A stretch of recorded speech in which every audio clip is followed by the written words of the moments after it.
नमस्कार दोस्तों, मैं हूं डॉक्टर सुमित झा, आपके स्वास्थ्य का साथी, और स्वागत करता हूं आपका फीमेल वेलनेस सीरीज के एपिसोड 3 में। आज हम लोग बात करने जा रहे हैं एक बहुत ही महत्वपूर्ण टॉपिक के ऊपर, जो है फाइब्रोएडिनोमा, जो और कुछ नहीं बल्कि ब्रेस्ट का एक सामान्य ट्यूमर। मगर मैंने अपनी प्रैक्टिस लाइफ में देखा है, बहुत सारी पेशेंट्स जब अपने ब्रेस्ट में उन्हें ये एहसास होता है कोई छोटा सा गांठ हो गया है, तो बहुत ज्यादा घबरा जाती है। और जैसा कि हम सब लोगों की आदत है जानकारी इकट्ठा करने के लिए गूगल पर सर्च करने की, पर जब सर्च रिजल्ट को देखते हैं तो वो और भी ज्यादा डिप्रेस्ड हो जाती है, क्योंकि वहां पर सीधा बताया जाता है यह कार्सिनोमा है, यानी कि यह कैंसरस हो सकता है। मगर दोस्तों ऐसा नहीं है। मैं आज आपको इस वीडियो में बताऊंगा कि फाइब्रोएडिनोमा के लक्षण क्या हैं, वो होता क्या है, इसके कारण क्या है, और साथ साथ इसके उपचार के बारे में भी बताऊंगा। मैं इस वीडियो में इस बीमारी के बारे में आपको बहुत सरलता से और पूरी डिटेल्स में बताऊंगा, और मैं आपको विश्वास दिलाता हूं कि इस बीमारी के लिए आपको दोबारा कभी गूगल करने की जरूरत नहीं पड़ेगी।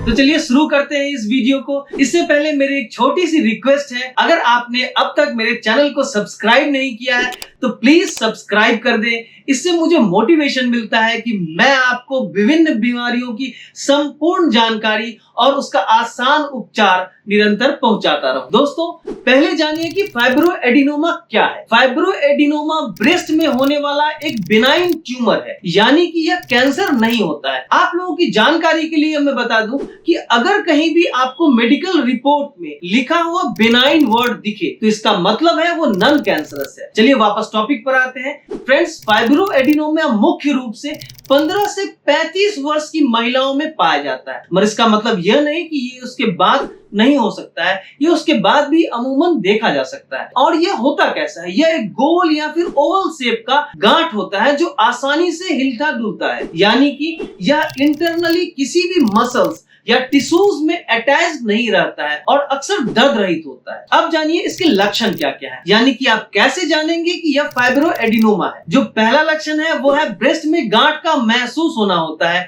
यानी कि ब्रेस्ट में एक छोटा गोल या फिर ओवल सॉफ्ट गांठ टच करने पर आपको फील होगा, और यह गांठ एक मटर के आकार से लेकर अंगूर के आकार तक का हो सकता है, और यह गांठ ज्यादातर मामलों में दर्द रहित होता है, यानी कि इसे छूने या दबाने पर कोई दर्द नहीं होता है। मगर ऐसा देखा गया है कि पीरियड्स के टाइम ये बहुत ज्यादा टेंडर और पेनफुल हो जाता है, मगर जैसे ही पीरियड खत्म होता है उसका पेन खुद ब खुद चला जाता है। और तीसरा और सबसे मुख्य लक्षण है कि ये गांठ अक्सर आसानी से हिल सकती है। जब आप इसे छुएंगे या फिर दबाएंगे तो वो एक जगह से दूसरी जगह सरक जाएगा। लक्षण तो आप लोगों ने जान लिया, अब जानिए इसके कारण क्या क्या है। इसके प्रमुख कारणों में शामिल है हार्मोनल इम्बैलेंस, यानी कि हार्मोन का असंतुलन। मेडिकल रिसर्च में यह पता चला है कि एस्ट्रोजन हार्मोन की मात्रा अगर शरीर में बढ़ जाती है तब वो फाइब्रोएडिनोमा को बढ़ने में योगदान कर सकती है। और दूसरा है जेनेटिक फैक्टर। अगर परिवार में किसी को फाइब्रोएडिनोमा हुआ हो तो इसका जोखिम बढ़ सकता है। फ्रेंड्स, अब बात करते हैं फाइब्रोएडिनोमा से रिलेटेड कुछ महत्वपूर्ण रिसर्च डेटा के ऊपर में। एक अध्ययन के अनुसार लगभग 10 से 15% युवा महिलाओं में फाइब्रोएडिनोमा पाया जाता है, और नेशनल कैंसर इंस्टीट्यूट के अनुसार इसका कैंसर में बदलने का जोखिम बहुत कम होता है, यानी कि हर 1000 महिला में से सिर्फ 1 या 2 को ही ये कैंसर में बदल सकता है। दोस्तों मगर जिंदगी जिंदगी होती है, इसीलिए जो साइन एंड सिम्टम्स मैंने आपको बताया है उसको ध्यान पूर्वक याद रखिए, और इस वीडियो को ज्यादा से ज्यादा शेयर करिए ताकि लोग इसके बारे में जागरूक हो सके और इस बीमारी को समय रहते इलाज करवा कर निजात पा सके। दोस्तों अब जानिए होम्योपैथिक की कुछ संभावित दवाइयों के बारे में जो आपको इस परेशानी से निजात दिला सकती है। पहली दवा है थूजा 200 पोटेंसी में। फाइब्रोएडिनोमा के लिए होम्योपैथिक में यह दवा बहुत ही अच्छी मानी जाती है। इसे हफ्ते में एक बार सुबह खाली पेट में लेना चाहिए, और अगर इसके डोज के बारे में बात करें तो 2 से 3 बूंद आप इसे ले सकते हैं। दूसरी दवा है कोनियम 200 पोटेंसी में। यह दवा उस स्थिति में इंडिकेटेड है जब पीरियड के पहले या फिर पीरियड के दौरान मेमोरी ग्लैंड यानी कि ब्रेस्ट में बहुत ज्यादा पेन हो, या फिर टच करने पे जो ट्यूमर है वो बहुत हार्ड फील होता हो और टेंडर हो, तो इस दवा की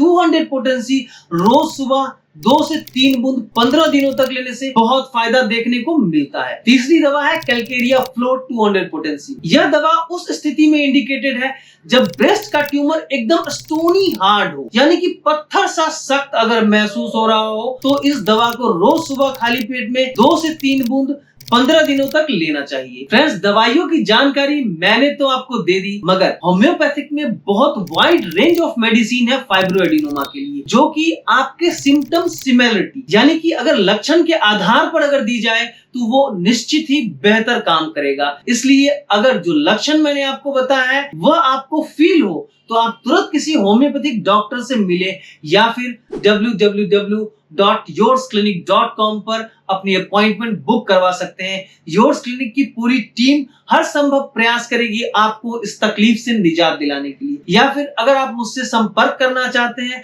तो स्क्रीन पर दिए गए नंबर पर मुझे व्हाट्सएप के माध्यम से आप संपर्क कर सकते हैं। अब आप लोगों में से कुछ लोग यह सोच रहे होंगे कि क्या खान पान से फाइब्रोएडिनोमा का कोई रिलेशन है? जी हाँ, है। अगर आप हाई फूड लेते हैं तो आपके कोलेस्ट्रॉल लेवल को और ट्राइग्लिसराइड लेवल को वो बढ़ा देगा, और जैसे ही आपके बॉडी के अंदर में कोलेस्ट्रॉल और ट्राइग्लिसराइड का स्तर बढ़ेगा तब वो एस्ट्रोजन हार्मोन को ट्रिगर कर देगा, जो फाइब्रोएडिनोमा का बढ़ाने में सहयोगी है। इसीलिए आप अपने लाइफस्टाइल को चेंज करें, उसे बेहतर बनाएं और हेल्दी फूड कंज्यूम करने की आदत डालें, रेगुलर एक्सरसाइज करें। फ्रेंड्स, अगर आपको यह वीडियो जानकारीपूर्ण लगा है तो इसे लाइक और शेयर करें, और हमारे channel doctor Sumit Jha homeopathic world को सब्सक्राइब करना ना भूलें। आपके सवालों और सुझावों का स्वागत है, नीचे कमेंट बॉक्स में लिखें। Thanks for watching. जय हिंद।